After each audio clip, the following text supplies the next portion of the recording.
Yani önemli bir açıklama çünkü. KCK diyor ki önderlikle görüşüp tartışmadan, hareketimizin görüşü alınmadan şöyle bir yasa çıkacak, İçerinde şu olacak, şu demek bir oyun, dayatma, hatta bir komplo olarak değerlendirilir. Ne Rebel Apo ne de Özgürlük Hareketimiz bir emrivakiyi kabul eder. Şimdi KCK Yürütme Konseyi Eş Başkanlığı diyor ki bir süredir Türkiye basınında ve kamuoyunda çerçeve yasa tartışması yapılmaktadır. Rebel Apo'nun sürdürdüğü barış ve demokratik toplum projesine uymayan, hatta tersten değerlendirmeler basında dillendirilmektedir. Son olarak Rebel Apo'nun İmralı'da 25 Mayıs'ta sunduğu öneriler ve DEM Parti heyetinin AKP yetkilileriyle yaptığı görüşmeler sanki yeniymiş gibi yansımıştır. Halbuki Rebel Apo ile 24 Mayıs'tan bu yana hiçbir görüşme yapılmamıştır. 24 Mayıs görüşmesi sonrası Rebel Apo'nun sunduğu öneriler hükümet tarafından değerlendirilecekti. Bu değerlendirmeler Rebel Apo'ya aktarılacak ve sonuçları da hareketimize iletilecekti. Ancak şimdiye kadar bu prosedür işlememiştir.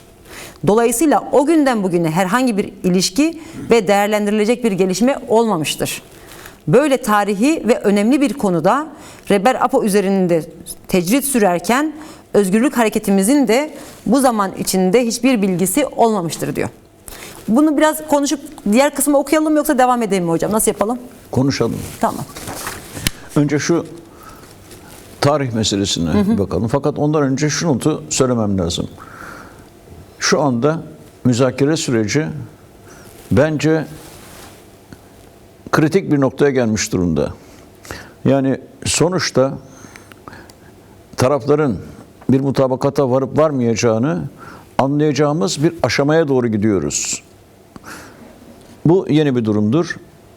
O nedenle tarafların yaptıkları açıklamalar böyle bir müzakere sürecinin gereğidir. Herkes kendi konumlarını şimdi net, açık, seçik bir şekilde dile getiriyor. Daha doğrusu taraflarından bir tanesi yani KCK tutumunu çok açık ve seçik dile getirmiş oluyor. Diğer taraftan KCK'nın bu açıklamasının hemen arkasından Erdoğan'ın baş danışmanı Mehmet Uşum Anadolu Ajansı'na göndermiş olduğu bir yazıda doğrudan isim vermeksizin KCK'ye bir yanıt vermeye kalkıştı. Bunu da konuşacağız tabii.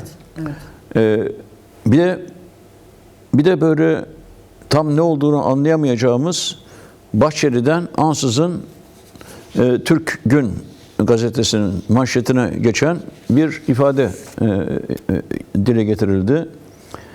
Kardeşlik kalbimizde, gelecek aklımızda ya da aklımızda. Öyle bir manşet. Somut olan hiçbir şey yok hocam. Çok anlama gelen bir şey. Yani kardeşlik var ve akılla bir gelecek çizmek var. Kime mesaj verildiği belli olmayan bir açıklama. Bu da şu andaki müzakere sürecindeki belirsizliğe çok uygun düşüyor. Evet. Anlaşılmıyor hiçbir şey. Hiçbir şey anlaşılmıyor. Şimdi gelelim tarih meselesine. Ya biz bu tarih meselesini Tuğba yaklaşık 1,5 yıldır tartışıyoruz aslında. Acele edilmelidir. Süreç enfekte olabilir. Başkan Öcalan defalarca bu konuda ısrar etti. 1,5 yıldır. Hatta dedi ki işin en başında benim özgürce çalışma şartlarım yerine geldiği anda bir haftada ben bu sorunları çözerim dedi. Aslında gerçekten de eğer karıştırıcılar olmasa sorun böyle 1,5 yıl boyunca sadece acaba bu yasa tasarısı hangi tarihte gelecek sorusuna kilitlenmezdi. Çoktan bu tasarı hazır. Tasarı dediğin nedir? Oturacaksınız, çalışacaksınız.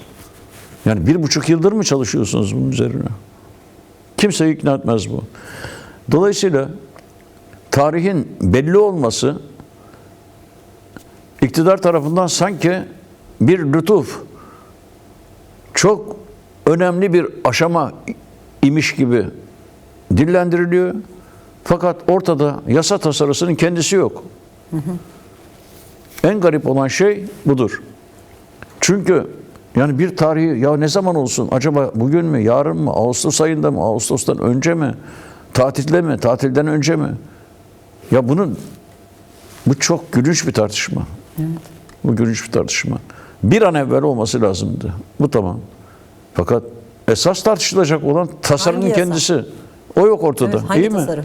O yok ortada. Yani toplumdan böyle kamuoyuna öyle bir gizliyorlar ki hocam, çok tuhaf bir durum aslında. Çok acayip. Çok kabul görülecek bir durum da değil. Yani diyorlar ki evet getireceğiz ama neyi getireceksiniz? Evet. Bu getirince yasa neyi değiştirecek? Yani 40 yıllık ezberlerin tekrarı mı yoksa yeni bir süreç mi? Yani Bahçeli Yani meydanı şeye bırakmışlar. Medyaya. Evet. Medya spekülasyon üstüne spekülasyon yapıyor. Şimdi KCK de diyor Öcalan'a ki ait olmayacak.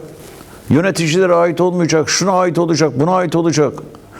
Öteki de diyor ki meclis başkanı gelen gelir, gelmeyen zaten icabına bakarız gibilerden bir laf ediyor. Yani karma karışık hale getiriliyor her şey. Dolayısıyla kimse gelecek olan yasa tasarısının hakkında en küçük bir bilgiye sahip değil. bir de hocam KCK'nin açıklamasında çok önemli bir vurgu var. Diyor ki şimdi biz 24 Mayıs'taki bir taslaktan bahsedildiğini vesaire programda konuştuk. Diyor ki KCK 24 Mayıs'ta diyor Önder Apo öneriler sundu. Bu öneriler AKP iktidarıyla görüşülecekti, değerlendirilecekti. Hatta diğer siyasi partilere de görüşülecekti. Ve tekrar o görüşmelerin neticesi İmralı'da yine Önder Apo ile görüşülüp bize iletilecekti. Şimdi çıkacak bir yasadan bahsediliyor ya. Şimdi bu yasanın çıkması için bu sürecin işlemiş olması gerekiyordu. Ama diyor ki bize iletilen bir şey yok. Dolayısıyla bu prosedür henüz işlememiş durumda. İmralı'ya giden de bir şey yok Bir şey diyor. yok. Çünkü Evet. 40 günden beri kimse gitmemiş vaziyette. Dolayısıyla bu yasa çıkarsa Kandil'e gitmeden, görüşülmeden anladığım kadarıyla bu emrivaki de buradan geliyor. Bir emrivaki bir oyun olacak diyor. Yani oyun demek olacak, bir komplo demek olacak. Yani bu vurgu bununla alakalı bir durum. Yani bulanıklık yaratılıyor. Evet.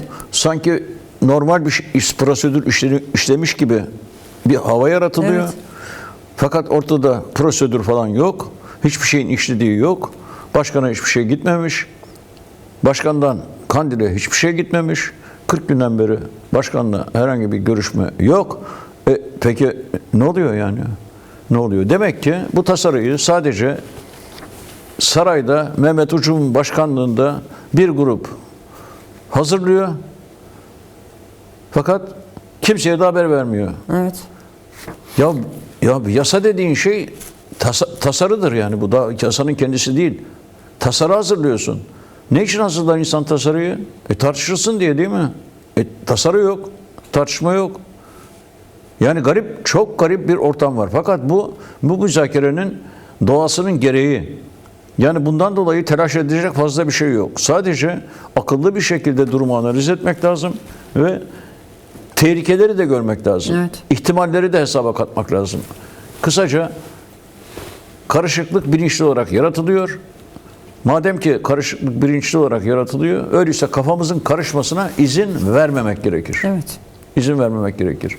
Şimdi devam ediyor Evet. açıklama. Yani diğer bir bölümü, bu devam eden bir kısım değil. Yine önemli bir vurgu var burada. Diyor ki önderlikle görüşüp tartışmadan, hareketimizin görüşü alınmadan şöyle bir yasa çıkacak, içerisinde şu olacak demek bir oyun, dayatma, hatta bir komplo olarak değerlendirilir. Nitekim Numan Kurtulmuş şöyle bir yasa çıkacak, gelen gelir, gelmeyen olursa onlara karşı da gereken yapılır biçiminde bir açıklamada bulundu. Bu örgütle ilgili bir karar bütünlüklü alınır ve bütünlüklü uygulanır. Özgürlük hareketimiz ancak bütünlüklü yasaları ve adımları dikkate alır. Yoksa bir kısmı gelir, bir kısmı gelmez gibi bir durum olmaz. Sorun sadece savaşçıların silah bırakması değildir. Tabii ki bu hareketin savaşçısına ve yönetimine karşı tutum da tek olur. Farklı bir yaklaşım içine girmek bu süreci sabote etmek olur. Ve yine başka bir kısmı, en azından bu okuduğum kısımla ilgili, önderlikle diyalog ve bizimle ilişki bütünlüklü bir politika ve tutum ortaya çıkarmak içindir. Yoksa bir yasa çıkarırız, gelen gelir, gelmeyen gelmez olmaz. Bu süreçten bir çözüm mü aranıyor, yoksa toplumun kafası mı karıştırılmak isteniyor? Ya da özgürlük hareketine yönelik özel bir savaş mı yürütülüyor? Eve dönüş yasası gibi bir yasa çıkarılıp bütünlüklü bir demokratik çözüm yaklaşımı ortaya konulmazsa bunu ne halkımız ne de örgüt yapımız kabul eder. Bu açıdan 100 yıllık sorun, 50 yıllık çatışma ve kopuş sorunları çözülmek isteniyorsa doğru bir anlayış ve yaklaşımın ortaya konması gerekir. Yani yasanın, şimdi zaten onlara iletilen, en azından bu açıklamadan anlıyoruz ki işlenmemiş bir prosedür, dolayısıyla KCK'ye de harekete iletilmiş hiçbir durum olmadığı için bu internette dolaşan şu olacak bu olacak meselelerini bir açıklama da getiriyorlar. Yani bütünlükle olmadığı sürece. İşte geçtiğimiz haftalarda Numan Kurtulmuş öyle bir yaklaşım ortaya koymuştu. İşte hatta Türkiye Gazetesi ısrarla şunu yazıyor. Diyor ki yani suça karışmamış olanlar gelir, örgüt yöneticileri gelmez diyor. Onlar kalırlar. Ondan sonra suça karışmamış olanlar gelir, işte bir süre denetimli bir şeylerden bahsediyorlar. İşte buna da bir açıklık getiriliyor. Ayrım olmayacak, kategorize etme olmayacak, bir bütünlükle alınacak ve böyle bir eve dönüş esası, yani demokratik bir yaklaşımı esas almak zorunda diye bir açıklama burada. Evet. Yani KCK net bir tutum koyuyor ortaya. Diyor ki sen Kürt Özgürlük Hareketi'nin saflarında keyfine göre gelecekleri tayin edeceksin, gelemeyecekleri yine sen tayin edeceksin. Başkanla ilgili ise zaten hiçbir adım atmayacaksın. Ben bunu kabul etmem diyor. Çok açık. Bütünsel olması lazım. Yani bu harekete karşı, PKK'ya karşı, gerillaya karşı takınılacak tutum bütünsel olmak zorundadır. Evet. Çünkü yani bunun altında sağlam bir yaklaşım var. Sorun kim suçlu, kim suçsuz sorunu değil. Eğer böyle bir sorunu tartışmaya açacaksak Türk tarafının suçlarını da masaya yatırmak gerekecek. Yani Türkiye Cumhuriyeti Devleti 100 yıldan beri parupak, tertemiz, suç işlememiş. Kim işlemiş? Kürt halkı suç işlemiş. İnsaf ya. İnsaf. İnsaf yani. Ya siz kendiniz kabul ediyorsunuz yer yer neler suçlar olduğunu. Mesela 12 Eylül darbesi suç mu değil mi Tuğba? Suç mu değil mi? Siz mahkum ettiniz 12 Eylül darbesini. Ne yaptı bu 12 Eylül darbesi ya? Ne yaptı? Erdoğan'ı mı hapse attı? İmralı. Bir zindan. Ahmet zindanı, o da bir zindan. Kimler var burada ya? Kimler var? Sen emperyalizmin işlerini, komplolarını sabahtan akşama kadar eleştiriyorsun. Değil mi? İsrail'e atıp tutuyorsun, İngiltere'ye atıp tutuyorsun, Amerika'ya atıp tutuyorsun. Hep bunlar komplo yapıyorlar, savaş yapıyorlar, insanları öldürüyorlar falan. İyi. Yani bunlar suç işliyor değil mi? Güzel. Peki Başkan Apo'ya karşı komployu babam mı yaptı benim? Senin suçladığın şu anda İsrail, Amerika'sı, İngiltere'si bunlar yaptılar. Demek ki suç bunların. 12 Eylül'ü kim yaptı? Babam mı yaptı? Türkiye Cumhuriyeti Devleti'nin ordusu yaptı. Kime karşı suç işledi? Siz kabul etmediniz mi Ahmet zindanındaki yapılanların suç olduğunu? Müzeye dönüştürülsün vesaire tartışmalar. Müze mi yaptılar? Ne yaptılar? O tartışmaları sürdürdüler, evet. Niye yaptınız ya müze? Ya da Kenan Evren'in yargılanmasının önünü niye açtınız o zaman? Yargıladınız adamı. Yani Ölmeseydi belki de içeriye tıkacaktınız. Peki Dersim'den özür dilemediniz mi? Dilediniz. Kimden özür diliyorsunuz? Kürt halkından. Peki niçin özür diliyorsunuz? Kürt halk orada katliama uğradı. Soykırım yapıldı. Kim yaptı bunu ya? Türkiye Cumhuriyeti Devleti. Yani suçlu var mı? Suçlu yok mu? O mu suçlu? Bu mu suçlu? Eğer bir barış anlaşması imzalanıyorsa suçtan falan bahsedilmez. Evet. Savaştan bahsedilir. Ortada bir savaş var. Savaşın neticesi savaşanlar ancak uluslararası savaş hukukuna aykırı iş yapmışlarsa suç işlemiş sayılırlar. Savaştıkları için değil Tuğba. Savaş savaştır sonuçta. Barış savaşı bütün negatif yanlarını ortadan kaldırmak demektir. Sen şimdi bir barış yapmıyor da sanki bir meydan muharebesinde zafer kazanmış gibi kendini konumlandırıyorsan bu ne demektir biliyor musun?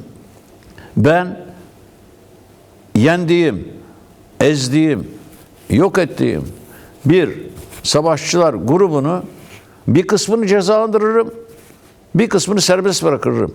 Bunu deme hakkın yoktur. Çünkü sen zafer falan kazanmadın. Zafer kazansan sen ne diye bu masayı kurdun? Yıllardan beri neden dolayı habire yok diyalogtu, yok müzakereydi, çırpınıp duruyorsun? Zafer kazanan böyle iş mi yapar ya? Zafer kazanan, zaferi kazandığı gün düşmanını aldığı gibi toplama kamplarına doldurur. Sen yapamadın bunu. Yapamadın. Hala diyorsun ki silah bıraksınlar da gelsinler. Esir mi aldın bunları? Esir alsan böyle bir çağrı yapmazsın. Demek oluyor ki bizim izleyicilerimiz şunu bilmeliler. Bizim açımızdan ortada bir barış masası var. Bu barış masasında ne yenen var, ne yenilen var. Burada bir barış müzakeresi yapılıyor ve sonuçta bir barış anlaşması imzalanacak. Bu barış anlaşmasının şimdilik birinci etaptaki ilk yasal prosedürü bir çerçeve yasasının çıkması.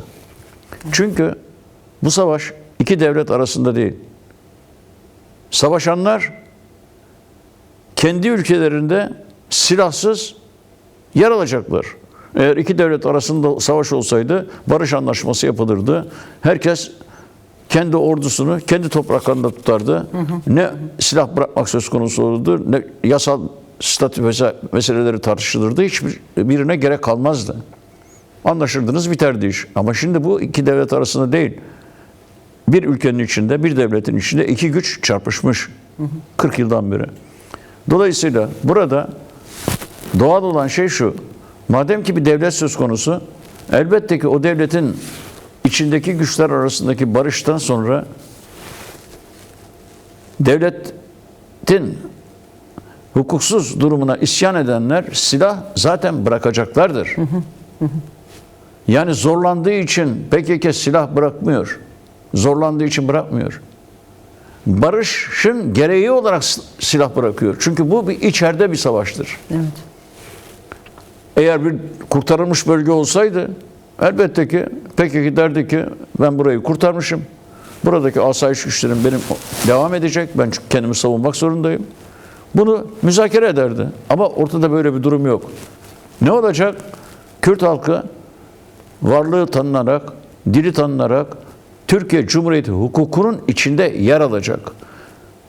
Kürt halkı yer aldığına göre Kürt halkının savaşçıları da bu hukukun içinde yer alacak. Hepsi birden yer alacak. Bir kısmını hukukun içine sokarım. Bir kısmını dışta tutarım. Nasıl dersin? Mesela Kürt halkının bir kısmını içeride tutup hukuki haklar tanıyıp bir kısmına tanımam diyemeyeceğine göre bu halkın evlatları ülkeye geldiği zaman da onların arasında bir kısmı suçludur, bir kısmı suçsuzdur diyemezsin. Bir kısmına imkan tanıyan bir yasa çıkaracağım. Diğeri bu imkan olmadığı için gelmeyecek. Gelmeyenlerin de icabına bakarım diyemezsin. Diyemez. Olmaz böyle bir şey. Nitekim KCK biz bunu kabul etmeyiz diyor. Ve bunun vurgusu da var. Bu özel bir savaş mı? Harekete karşı yürütülen özel bir savaş mı? Yoksa aynı zamanda halkın kafasını mı karıştırmak isteniyor? Ve şunu da vurguluyor. Diyor ki şunu açıkça vurgulamak isteriz. Ne Rebel Apo ne de Özgürlük Hareketimiz bir emrivakiyi kabul eder. Yasa çıkardık, kabul etmiyorlar gibi özel bir savaş politikasını düşünmek akıl dışı bir yaklaşım olur. 100 yıllık sonuç vermeyen ve Kürt halkıyla Türkiye arasında kapuşu getiren politikaları sürdürmek olur. Bu açıdan Rebel Apo'ya yaklaşımda da, Özgürlük Hareketimize yaklaşımda da ciddi ve sorumlu davranmak gerekir. Yani aslında aşağı yukarı pek çoğumuzun kafasında belirlen bir kaygı, bir soru işareti var. Şimdi mesela Numan Kurtulmuş bugün dedi ki yine Temmuz'u bulmadan, meclis tatilini bulmadan yasa gelir dedi. DEM Parti dedi ki evet, tarih konusunda mutabık kalındı. Yani yakın bir tarihte bir yasa bekleniyor ama içerik yok. Şimdi KCK'nin açıklaması diyor ki bize gelen hiçbir şey yok. Yani bir yasa çıkarılacaksa bile bizim hiçbir şekilde ne onayımızdan ne bilgimizden ne bilgimiz bile yok diyor. Şimdi bu durumda hem KCK'nin yaptığı açıklama hem genel kamuoyundaki kaygı şu. Bir yasa çıkaracaklar, oldu bittiye getirmeye çalışacaklar. Yani DEM Parti'nin, Kürtlerin, hareketin onayı, rızası olmadan, ki onları bağlayacak bir yasa esasında, yani sadece gerillayı değil, Kürt halkını bağlayacak bir yasayı, Kürtlerin ne siyasi temsilcilerin onayının da olmadığı bir süreçten böyle kaçırarak getirecekler. Mecliste oldu bittiye getirecekler. En azından ben bu açıklamadan bunu anladım. Yani böyle bir yaklaşım içerisine girilecek. Ve devamında da şimdi bu sefer bence daha önemli bir açıklama var burada. Yani önemli bir kısmı var. Diyor ki şimdi neredeyse yeniden bir savaşa hazırlık politikaları yürütülüyor. MİT Müsteşarı İbrahim Kalın sadece istihbarat örgütü başkanı değil, adeta hükümetin başbakanı gibi Irak'ı dolaşıyor. Daha önce Rojava'ya saldırı sırasında da bu tür görüşmeler yapılmıştı. MİT Müsteşarı Bağdat, Süleymaniye ve Hevler'de ne yapmaktadır? Özgürlük hareketimize yönelik saldırı ve tasfiye planında bu güçlere bazı roller mi verilmek istenmektedir? Kuşkusuz tüm Kürt halkı ve siyasi güçleri bu tür politikalara karşı duyarlı olmalıdır. Türkiye'nin söyledikleri tek taraflı ve Kürtlerin çıkarına olmayan düşünceler olarak görülmelidir. Türkiye kendi iç sorununu çözmek yerine Irak hükümetinin ordu dışındaki silahlı güçlerle ilgili kararından sonra özgürlük hareketimize karşı Irak'la bir saldırı planlaması mı yapılmaktadır? İran'da da bu yönlü görüşmelerin yapıldığı bilinmektedir. Eğer Türk devletinin bu yönlü planları varsa Irak'ın bunları kabul etmemesi gerektiği düşüncesindeyiz diyor. Devamı var mı? Yok. Yani bu kısımla ilgili diyorum. Yani tabii uzun bir açıklama, PKK'nın tutumunun, barış, demokratik ve toplum sürecine yönelik tutumunun, demokrasi ısrarını vurguluyor ama süreçle ilgili kaygıları belirten kısımlarını okuduk şimdi en azından. Yani bu bence geceki açıklamasının en önemli bölümü bu. Evet. Burada Türk devleti ille de böyle yapacak denmiyor. Soru soruluyor. Böyle mi yapılacak? Ne yapmak Evet. istiyorsunuz deniyor. Çünkü besbelli ki aldıkları istihbarata göre belirli tehlikeleri sezmiş vaziyetteler. Gerçekten de bir an için şöyle düşünelim. Türkiye Büyük Millet Meclisi'ne AKP, MHP uçumun kalemiyle yazılmış bir yasa tasarısı gönderiyor. Bu yasa tasarısı medyadaki spekülasyonlara uygun bir yasa tasarısı olduğu takdirde besbelli ki DEM Parti'nin itirazlarıyla karşılaşacak. Bütünsel bir yaklaşım yok PKK güçlerine karşı. Öcalan'la ilgili hiçbir şey yok. Bir kısmını alacak, bir kısmını cezalandıracak. Hatta cezayı kovuşturmalarla ilgili madde bile var yani. Uçumun şimdi birazdan ele alacağımız metninde. Tam da aslında buna cevap veren bir açıklaması var esasında. Kesin. Evet. Cevap veriyor zaten. Şimdi böyle bir yasa tasarısına karşı, yani berbat bir yasa tasarısı geldiği takdirde kesinlikle kabul edilmeyeceği besbelli. Yani ne KCK bunu kabul edecek, ne Başkan Öcalan bunu kabul edecek, ne DEM Parti bunu kabul edecek, değil mi? Etmeyecekler. Gerilla da etmeyecek. Hiç kimse Onlar etmeyecek. böyle bir şey mi bekliyor acaba hocam? İşte bu durumda biz tam da çözüm yaparken, kardeşlerimizi yüreğimize bastırırken bunlar bizim yaptıklarımızın değerini anlamadılar. Süreci sabote ettiler. Deme imkanını kazanmış olabilirler. Sonra arkasından biz KCK'nin sorduğu sorulara geliyoruz. Irak'la anlaşıyorlar. İran'la anlaşıyorlar. Ne için anlaşıyorlar? Ne için? Tam da bu sırada, tam da yasa tasarısının meydana çıkacağı bir sırada böyle ziyaretlerin altında bir takım tehlikeleri görmek tecrübeli her insanın işidir. Araştırıyorlar, soruyorlar size. Bir savaşa mı hazırlanıyorsunuz? İşte bunlar süreci sabote ettiler. Artık bizim yapacak bir şeyimiz kalmadı. Biz de Irak'la, İran'la, şunla, bununla anlaşarak mesela Gare'ye, belki başka yerlere askeri harekat hazırlığı içindeler mi? Bu soru soruluyor. Şimdi bu soruya cevap vermek mecburiyetindedir Türkiye Cumhuriyeti Devleti.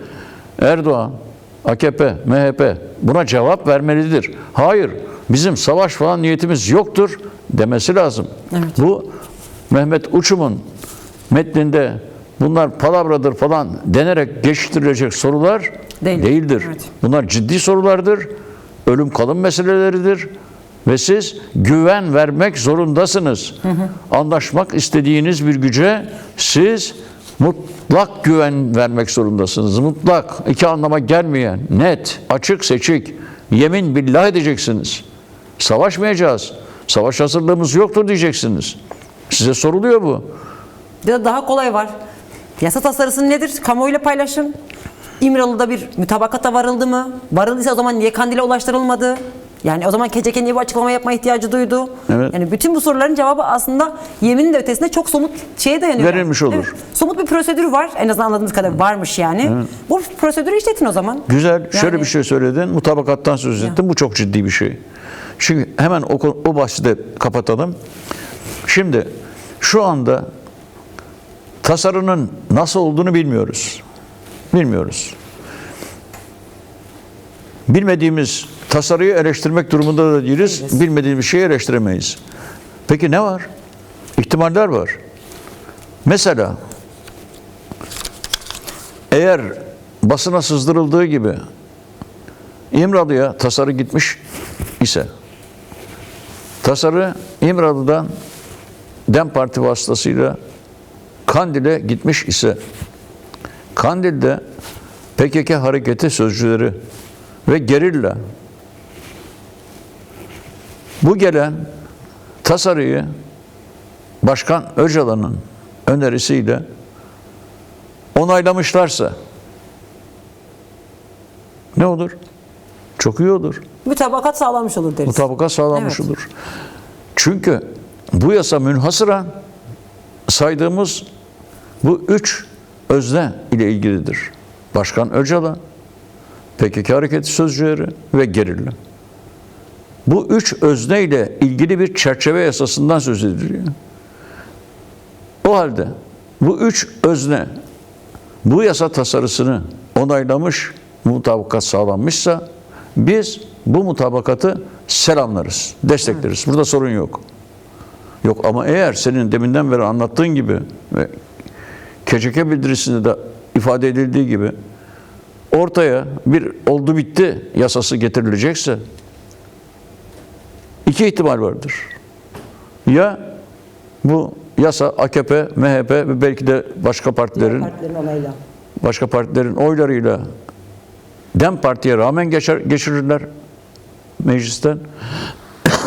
Böylece Kürt hareketini çözümü önleyen güç gibi gösterme fırsatı elde ederler. Bu ihtimal vardır. Biz bu ihtimali açıklayalım ki Evet. yapılacak olan böyle bir oyunu bozabilelim. Evet. Yani siz Bu eğer yüzde olacak değil ama böyle bir ihtimalle karşımıza duruyor. çıkabilir. Bunu demek gerekir. Evet, Evet. elbette. Yani diyeceğiz ki, demiş oluyoruz ki biz bütün izleyicilerimize ve Kürt halkına, eğer hiç kimsenin, Kürt halkının, Başkan Apo'nun, gerilla hareketinin, DEM Parti'nin kabul edemeyeceği kadar berbat bir yasa getirirseniz, bunun amacı çözüm sürecini sabote etmektir. Ettiniz deriz o zaman. Ettiniz. Bunu bilin. Yani biz bu oyuna gelmiyoruz. Evet.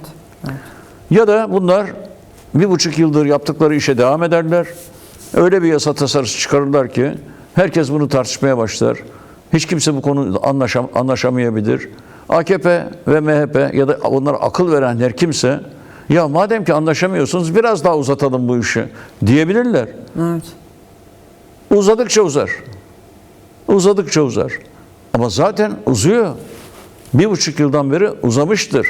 İyice uzar, süner ve çürür. Bu çok tehlikelidir.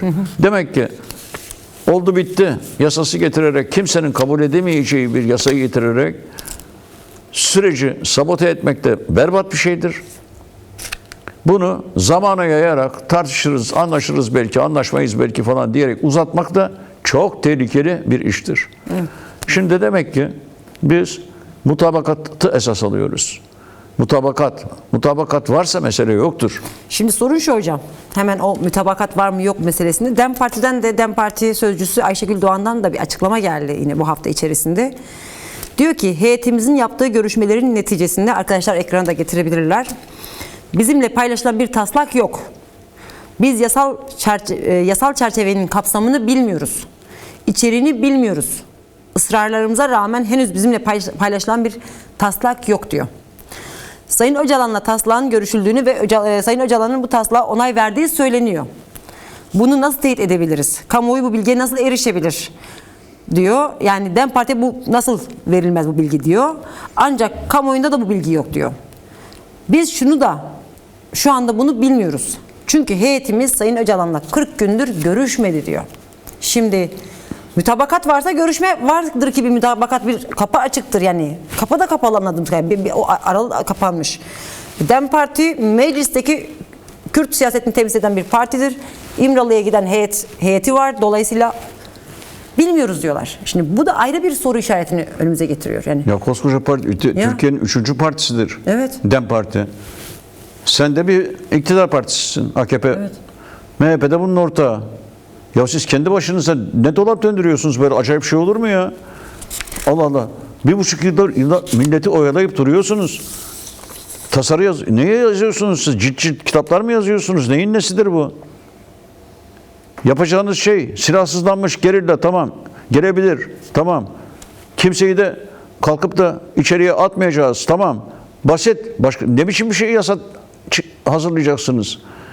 Esrarengiz bir yasa mıdır bu? Son derece basit bir yasadır. Savaş bitmiştir. Savaşanlar birbirlerine karşı suç işlemiş sayılmazlar, çünkü bu bir savaştır. Herkes ülkesine dönebilir. Bitti. Aslında mesele bu kadar basit ha. Çok basit. Zaten dağdan inen gerilleye baktığın zaman tamam silahsızlanmış diyeceksin.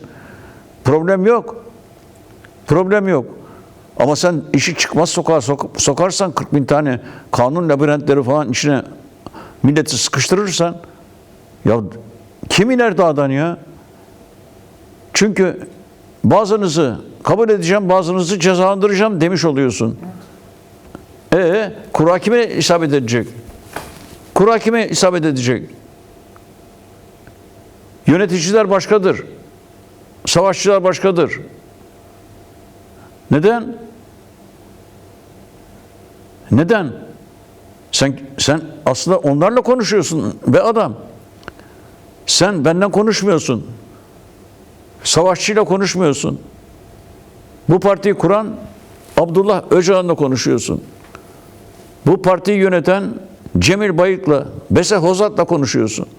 Yöneticilerle konuşuyorsun. Hey! Konuştukların girmeyecek. Onları kabul etmiyorsun. Niye konuşuyorsun? Şaka mı yapıyorsun?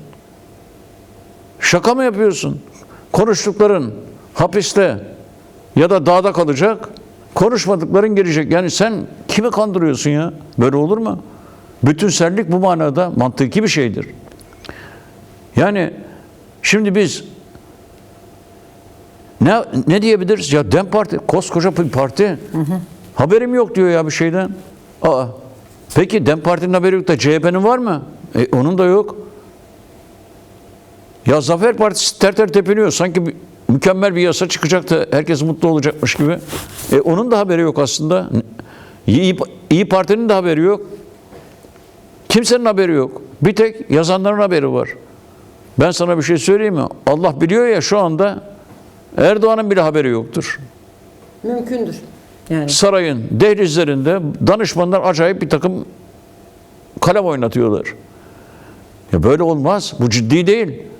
Güven vermez kimseye bu ya. Evet. Güven vermez. Esrarengiz bir durum oluyor. Bu çok çok tehlikeli bir şey. Peki hocam, hemen oradan yine aslında NATO'ya geçelim. Aslında NATO ile bu meselenin bağlantısında konuşacağız ama çünkü zamanımız da daralıyor. Zaten bu mesele, yine bu esrarengizlik meselesini konuşacağız NATO bağlamında. Şimdi birkaç günden 7 ve 8 Temmuz'da NATO zirvesi yapılacak ki günlerdir Türkiye bunun hazırlığını yaptı. İktidar bunun hazırlığını yapıyordu. Sağa solu boyayarak, gözaltı tutuklamalar yaparak. Ama bu şeyin yazısı üzerine konuşmadık. Açıklaması üzerine. Uçumun. Ben konuştunuz diye varsaydım ama. Yok, kısa birkaç şey söyleyeyim. Şimdi bir kere KÇK'ye bir cevaptır bu. Fakat isim vermeden işte bu MİT Başkanı'nın gezisiyle falan ilgili bunlar uydurma şeyler yapıyorsunuz falan diyor. Fakat karnından konuşmuş. Karnından konuşmuş. Birincisi diyor ki müzakere süreci diye bir şey yok diyor. Diyalog var diyor. Ne demek bu? Diyalog konuşmak demek. Güzel. Yani sen ya bu devlet yani gidip İmralı'ya selamünaleyküm, aleykümselam, bir çay kahve içelim, sohbet edelim diye mi gidiyor yani? Ne için gidiyor? Efendim şöyle bir şey için gidiyormuş. Yani temas kurmak için. Niye temas kuruyorsun? Niye konuşuyorsun? Niye temas kuruyorsun? Neyin nesi bu? Sen müzakere yapıyorsun. Ama diyor ki müzakere yok. Yani ne demek istiyor biliyor musun? Biz sadece görüşlerimizi dikte ederiz. Seninle müzakere yapmayız demek istiyor. Diyalog diyor zaten. Diyalogtur. Evet. Konuşuyorum. Senden konuşuyorum. Yani nasıl konuşuyorum? Mesela sana diyorum ki Tuğba bir yasa tasarısı hazırladım. Al imzala. Bu nedir? Konuşma mıdır? Evet konuşmadır. Temas mıdır? Temastır. Ama müzakere değildir. Çünkü ben sana dikte ediyorum. Sana bu konuşmayı imzalamak üzere getirdim diyorum.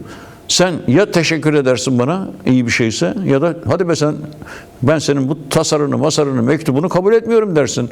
Ama konuşmuş oluruz. Müzakere etmiş olmayız. Müzakere başka bir şey. Sen bir şey söyleyeceksin. Ben bir şey söyleyeceğim. Ben senin bazı dediklerini kabul edeceğim. Sen de benim bazı dediklerimi kabul edeceksin vesaire. Şimdi bunu geçelim. Demek ki bir kere adam müzakereyi kabul etmiyor. Evet. Evet. Yani seninle masaya ben eşit haklı olarak oturmuyorum demek istiyor. Oturmuyorum diyor. İkincisi şunları yapıyor. Bu terörsüz Türkiye'ye ulaşmak ne demektir diye bir başlık atmış ve söylüyor. Aktif terör pratiğinin bitirilmesi. Yani PKK'yı bitireceğiz diyor. Gerillayı bunlar bitecek, tasfiye olacaklar diyor. Karnından konuşuyor ama açık açık söylemiyor. Evet. Aktif teröre destek pratiklerinin ortadan kalkması. Kim destekliyor? Kürt halkı. Toplum destekliyor. Evet. Sivil örgütler bilmem ne. Bunlar da olmayacak diyor. Her mecrada terörün gölgesinde kurulan ve beslenen dilin son bulması. Dili kim kullanıyor? Medyayı kastediyor. Biz kullanıyoruz. Sen, ben, medya. Medyaya hedef alıyor. Bir kısım demokratik siyasi aktörler üzerindeki terör vesayetinin sona erdirilmesi. Kim bu aktör? Siyasi DEM parti. Evet. Yani DEM Parti'nin üzerinde bazı kadrolar varmış. Bunlar PKK'li muhtemelen demek istiyor. Bunlar da yok olacak diyor. Geriye ne kalıyor? Ne kalıyor? Allah Allah. PKK gerilla gitti tamam. Zaten o kendi kendini feshetmiş. Güzel. Toplum destek veren pratikler yani PKK'yı destekleyen halk kitleleri, mitingleri, sivil toplum örgütleri bunlar da bir gidiyor. Başka? Medyanın dilini koparıyor. Başka? DEM Parti'yi de vesayetten kurtarıyorum diyerek DEM Parti'nin kadrolarını biçme hakkını elinde tutuyor. Bu çok tehlikeli laflar bunlar. Evet. Şimdi bence Uçum burada söylediği bu dört tane madde bunların teker teker somut olarak açıklamak zorunda. Ne demek istiyorsun sen ya? Ben şimdi böyle yorumluyorum. Belki yanlış yorumluyorum değil mi? Olabilir. Belki de başka bir şey demek istiyor. Ne dediği tam belli değil çünkü. Açıklamak zorunda. Çünkü devlet adına konuşuyor bu arkadaş. Öyleyse açık, seçik, herkesin anlayacağı şekilde konuşmak zorunda. Bir de böyle müzakere yoktur, diyalog vardır diye madrabazlık yapmanın alemi yok yani.